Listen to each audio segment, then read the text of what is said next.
শ্রীলঙ্কাকে ১৬ রানে হারিয়ে বাংলাদেশ এই ৩ ম্যাচের ওয়ানডে সিরিজের সমতা ফিরে আনলো। এখন এই বিষয় নিয়ে কি আমাদের সেলিব্রেট করা উচিত কিনা? এমনিতে আসলে বাংলাদেশ কিন্তু আমাদেরকে খুব অল্পই আমাদেরকে জয়ের স্বাদ দেয়, সেই হিসাবে সেলিব্রেট করা উচিত। আবার বেশি সেলিব্রেট করলে এরকমটা হয় যে যখন পরবর্তী ম্যাচে যখন বাংলাদেশ কোনো কারণে যদি হেরে যায়, তাহলে সেক্ষেত্রে কিন্তু ওই রাগটাও কিন্তু খুব বেশি ওঠে। সেই হিসাবে আসলে খুব বেশি উদযাপন করার সুযোগ কিন্তু নেই। তবে আজকের এই ম্যাচের পর দুইটা নতুন প্রথম হয়েছে, যার কারণে সেই কারণে হয়তো আবার আমরা সেলিব্রেট করতেই পারি। একটি হচ্ছে বাংলাদেশ আর প্রেমাদাসা স্টেডিয়ামে শ্রীলঙ্কার বিপক্ষে 11 ম্যাচে হারের পর প্রথমবার আমরা এই আর প্রেমাদাসা স্টেডিয়ামে জয় পেয়েছি।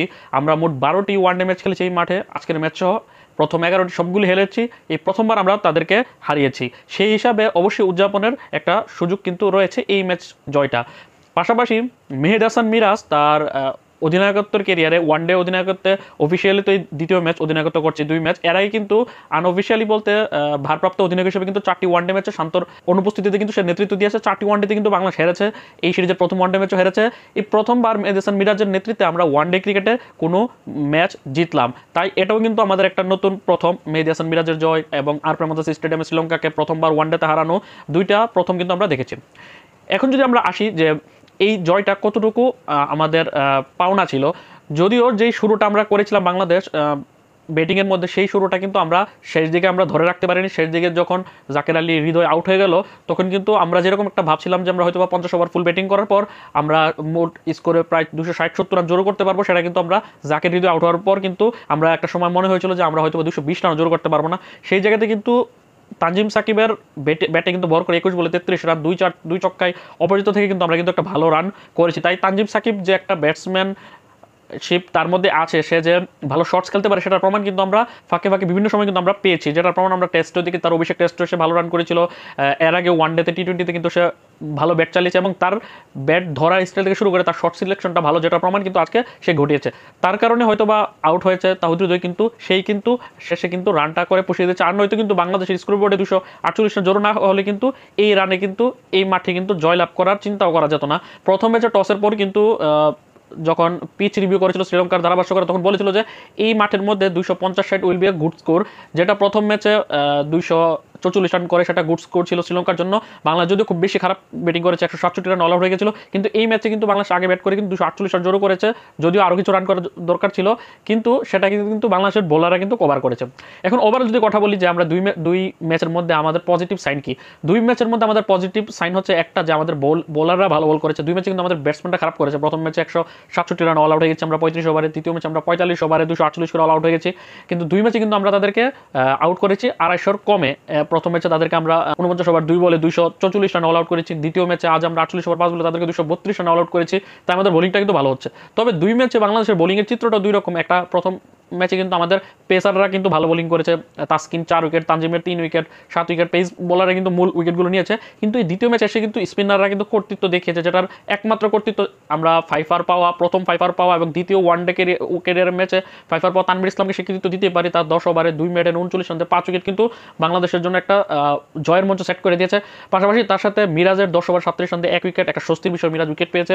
তবে শামীম হোসেন পাটোয়ারিকে বল করানোর সিদ্ধান্তটা দুর্দান্ত হয়েছে এবং সে দুর্দান্ত ভালো কিন্তু প্রমাণও করেছে। 9 ওভার 1 মিনিটে 22 রান দিয়ে 1 উইকেট শিকার করেছে। শামীম হোসেন পাটোয়ারি থেকে তো আমরা এত বেশি এক্সপেক্ট কোনো সময় করিনি, কিন্তু সে কিন্তু সেটা ডেলিভার করেছে। কাল রাতে কিন্তু যখন আমি এই দ্বিতীয় ম্যাচের ওয়ানডে বিশ্লেষণ করেছিলাম, তখন বলেছিলাম যে শামীম হোসেন পাটোয়ারিকে নিলে কিন্তু একটা 6th বোলিং অপশন পাওয়া যাবে, কারণ আজকের ম্যাচে যখন প্রথম 2 ওভারে যখন মুস্তাফিজুর রহমান যখন মার খেলো, পরবর্তীতে কিন্তু এই শামীম হোসেন পাটোয়ারির দ্বারস্থ কিন্তু হয়েছিল ক্যাপ্টেন মেহেদী হাসান মিরাজ। এছাড়া আজকের ম্যাচে আমাদের পেসাররা মোটামুটি মারি খেয়েছে। এখানে অনেকে বলতে পারে যে প্রথম ম্যাচে তাসকিন আহমেদ এত ভালো করার পর 4 উইকেট পাওয়ার পরও তাকে কেন বাদ দেওয়া হলো। অনেকেই দেখলাম সোশ্যাল মিডিয়াতে সেটা নিয়ে সমালোচনা করছে। মূলত তাসকিন আহমেদকে ওয়ার্কলোড ম্যানেজমেন্টের কারণে কিন্তু তাকে তারা দ্বিতীয় ম্যাচে বিশ্রাম দিয়েছে, যার কারণে হাসান মাহমুদকে খেলিয়েছে।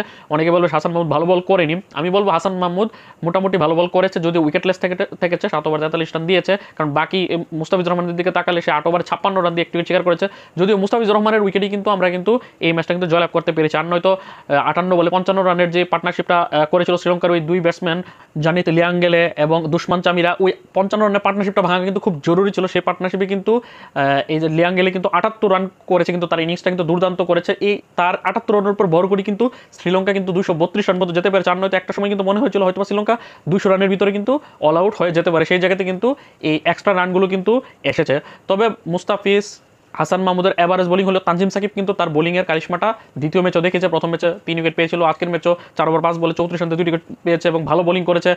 যেরকমটা ব্যাটিংয়ে সে ফিনিশিং দিয়েছে, তার কারণে তাহিদ আউট হওয়ার পরও কিন্তু ব্যাটিংয়ে যে ফিনিশিংটা দিয়েছিল 21 বলে 33 অপরাজিত 2-4 2 ছক্কায়, বোলিংও কিন্তু সে তার ফিনিশিংটা তার হাত ধরেই হয়েছে, কিন্তু তার হাত ধরেই কিন্তু আমরা শেষ উইকেটটা পেয়েছি, বোল্ড করে কিন্তু বাংলাদেশকে ম্যাচটা জিতিয়েছে। এখন এই দ্বিতীয় ম্যাচে আজকে যে আমরা জয়লাভ করেছি, যে ভালো ভালো স্মৃতি আছে এগুলো সবগুলো ভুলে যেতে হবে। তৃতীয় ম্যাচে নিউ স্টার্ট করতে হবে। আগামী 8 জুলাই পার্লে ইন্টারন্যাশনাল ক্রিকেট স্টেডিয়ামে তৃতীয় ওয়ানডে ম্যাচ কিন্তু ডিসাইডার ম্যাচ হবে। সেই ম্যাচে চূড়ান্ত হবে যে কোন দল সিরিজটা জয়লাভ করবে, কারণ 1-1 সমতা হয়ে গেছে। আর এখানে কিন্তু আমরা আজকে রিশাদ হোসেনকে টিম ম্যানেজমেন্ট খেলায়নি, তানভীরকে খেলানোর জন্য, সেটা খুবই গুরুত্বপূর্ণ ভালো সিদ্ধান্ত হয়েছে, যেটা প্রমাণ আমরা দেখেছি। হয়তোবা তানভীর ইসলাম আজকে ম্যাচে খারাপও করতে পারতো, তখন কিন্তু সমালোচনা হতো, কিন্তু রিশাদকে বসিয়ে যে তানভীর ইসলামকে কন্টিনিউ করার ব্যাপারটা এটা ভালো লেগেছে এবং সে সেটার প্রতিদান দিয়েছে। কারণ তানভীর ইসলাম জানে যে এই একাদশে তার যে জায়গাটা, সেটা তার জায়গা ছিল না প্রথম ম্যাচে। ঋষাদ অসুস্থ না থাকলে কিন্তু সে এই প্রথম ম্যাচে খেলতে পারতো না, দ্বিতীয় ম্যাচ তো দূরের কথা। সেই হিসাবে কিন্তু সে তার সুযোগটা কাজে লেগেছে, 2 ওয়ানডে ম্যাচে 6টি উইকেট শিকার করেছে এবং অবশ্যই তার প্রথম 5 তার জন্য খুবই স্পেশাল। এমনকি বাংলাদেশের ব্যাটিং অর্ডারে কিন্তু অবশ্যই পারভেজ হোসেন ইমনকে কৃতিত্ব দিতে হবে, তার 69 বলে 67, 6-4 3 ছক্কায়। আর তাহিদ হৃদয়ের 69 বলে 51 2-4, যদিও তাহিদ হৃদয়ের ব্যাটিংটার মধ্যে আসলে ওই ধরনের কিন্তু ক্লিয়ার ব্যাটিং ছিল না। তার ব্যাটিংয়ের মধ্যে 69টা বল খেলে মাত্র 2টা 4 মেরেছে। আজকাল টেস্টেও কিন্তু 69 বল খেলে কিন্তু 4-5টা 4 মারে ব্যাটসম্যানরা, সেই জায়গাতে তার এই ব্যাটিং স্ট্রাগল করাটা ইদানিং দিন কিন্তু বেড়েই চলেছে। সে রান পেয়েছে, 50ও করেছে, যদিও সে রান আউট হয়েছে, আউটের কথা বলছি না, কিন্তু যতক্ষণ ব্যাটিং করেছে ততক্ষণ কিন্তু অনেকগুলো ফাম্বল করেছে, যার কারণে আমার মতে তাহিদ হৃদয়রা ব্যাটিং নিয়ে আরও বেশি কাজ করা উচিত। তো আজকের ম্যাচের কোন দিকটা আপনার কাছে বেস্ট মনে হয়েছে সেটা অবশ্যই কমেন্ট করে জানাবেন। আল্লাহ হাফেজ।